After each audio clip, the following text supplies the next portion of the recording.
할렐루야, 사랑 축복합니다. 2020년 9월 9일 수요일 영성 랜선 PT 오신 분들을 주님의 이름으로 사랑을 축복합니다. 우리 기도하고 함께 창세기 42장 묵상하도록 하겠습니다. 사랑하는 많으신 하나님 감사합니다. 부족한 우리에게도 또 귀하고 복된 하루를 허락하여 주셔서 감사합니다. 이 시간 주님께 더 집중하는 하루 되게 도와주시옵시고 주님 바라보며 주님의 힘과 능력, 도우심과 인내하심으로 우리가 하루를 승리하며 살아갈 수 있도록 우리 모두를 축복하여 주시옵소서. 주님께서 도우시는 복된 하루, 행복한 하루 될 수 있도록 우리에게 은혜 허락하여 주시옵소서. 감사드리며 거룩하신 예수님의 이름으로 간절히 기도합니다. 아멘. 네, 하루 잘 지냈죠? 좋은 하루가 시작되었습니다. 오늘은 창세기 42장 1절부터 17절까지 묵상 함께 했으면 좋겠고요. 여러분이 물론 말씀을 다 읽을 거라고 생각합니다. 창세기 42장은 야곱의 집안에 기근이 들어서 야곱의 집안 형들이 이제 이집트에 있는 총리를 찾아가요. 총리가 동생 요셉이죠. 그 이야기로 오늘 이야기가 시작됩니다. 야곱과 가족들이 살아가는 가나안 땅에도 다른 나라와 다름없이 기근, 가뭄이 찾아옵니다. 근데 참 의아해요. 야곱이 누구죠? 믿음의 조상 아브라함의 손자이고 이삭의 아들이에요. 적어도 이런 믿음의 가정, 야곱의 집안에는 기근이 오지 말아야 하는 거 아닐까라고 하는 생각을 하게 되죠. 그런데 야곱의 집에도 별다름 없이 기근, 가뭄이 찾아옵니다. 그래서 야곱은 양식을 구할 수 있는 이집트로 아들들을 보내요. 창세기 42장 5절에 가나안 땅에도 기근이 들었으므로 이스라엘의 아들들도 곡식을 사러 가는 사람들 틈에 끼었다라고 하죠. 이런 이야기도 이집트는 안전했고 약속의 땅이라고 말하는 가나안이 위험에 빠지게 됩니다. 근데 더 본질적인 기근이 있다는 거예요. 이 온 땅을 덮친 기근이 피해갈 수 없지만 더 본질적인 기근이 야곱의 집 안에 있었어요. 어떤 기근이죠? 창세기 42장 4절에 보면 야곱은 요셉의 아우 베냐민만은 형들에게 딸려 보내지 않았다. 베냐민을 같이 보냈다가 무슨 변이라도 당할까봐 겁이 났기 때문이다 라고 하는 거죠. 야곱은 베냐민을 제외하고 10명의 아들을 곡식 구하러 보냅니다. 라헬에게서 난 두 아들 중 하나는 잃었어요. 하나가 요셉이에요.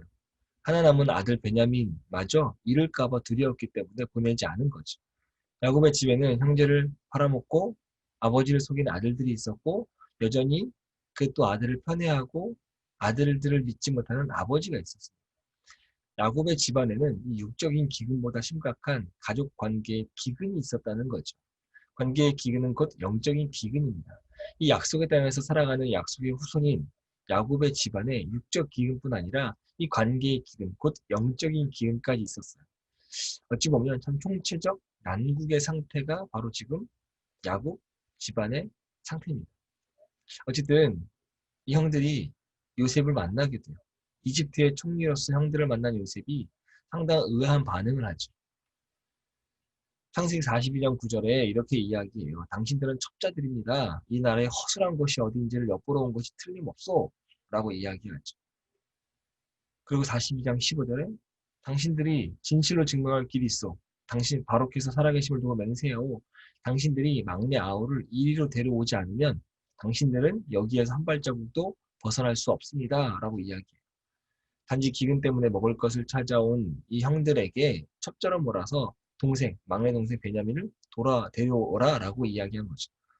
어찌 보면 너무나 반가울 수 있지 않아요? 형들을 만나서 반갑고 또 아버지를 만날 기회이기도 하고 또 가족에게 내가 이 이집트의 총리가 된 자신을 한껏 자랑할 수도 있고 무엇보다 이 아버지 야곱을 편히 모실 수 있는 기회여서 하루빨리 아버지를 모시고 와야 할 텐데 요셉은 이상한 일을 꾸미죠. 우리는 그렇게 생각해요.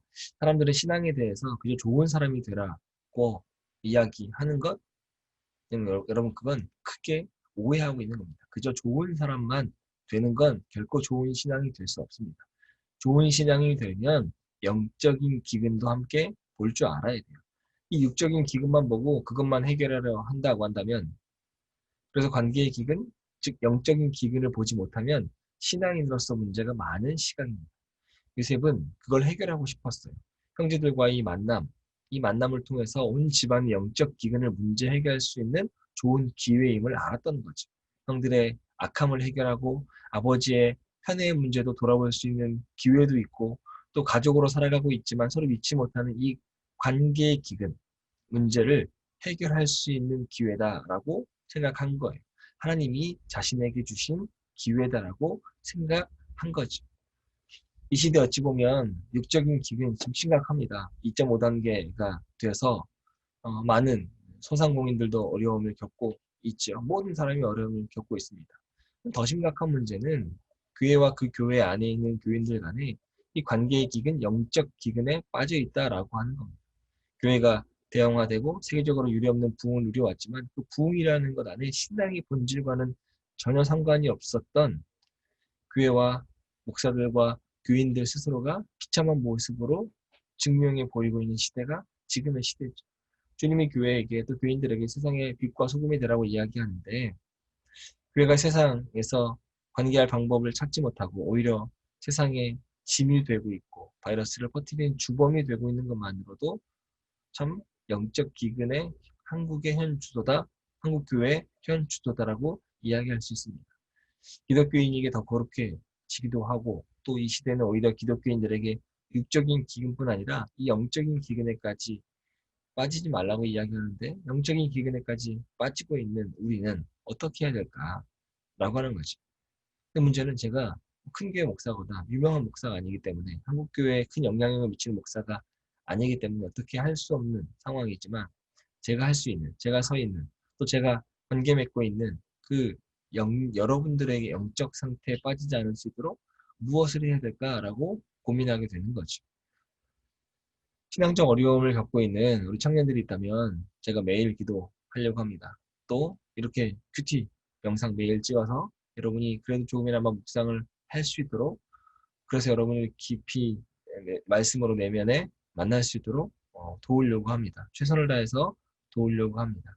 그래서 여러분들이 진짜 신앙인이 될 수 있도록 더 깊은 물가에 가서 시냇가의 신나무가 과실을 쫓아 열매를 맺었던 것처럼 여러분도 말씀의 시냇가를 쫓아서 과실을 맺을 수 있도록 도우려고 합니다. 얕은 신앙의 문제가 아니라 더 깊이 들어가서 더 하나님과 깊이 만나는 여러분이 될 수 있도록 노력하려고 합니다. 여러분도 문제는 내 경제적인 어려움이 아니라 본질적인 신앙의 어려움이 무엇인지 한번 돌아보는 시간이 되었으면 좋겠습니다. 한 사람이라도 또 말씀 안에 세워질 수 있도록 여러분이 필요한 대로 제가 도왔으면 좋겠고 여러분도 제가 도움이 됐으면 좋겠습니다. 오늘도 말씀으로 영적인 어려움에 빠지지 아니하고 하나님과 깊은 관계를 맺고 대면을 통해서 하나님의 자녀가 되는 소중한 하루를 경험하는 여러분 되시기를 주님의 이름으로 기도하겠습니다.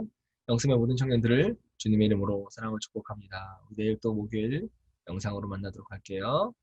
내일 만나요.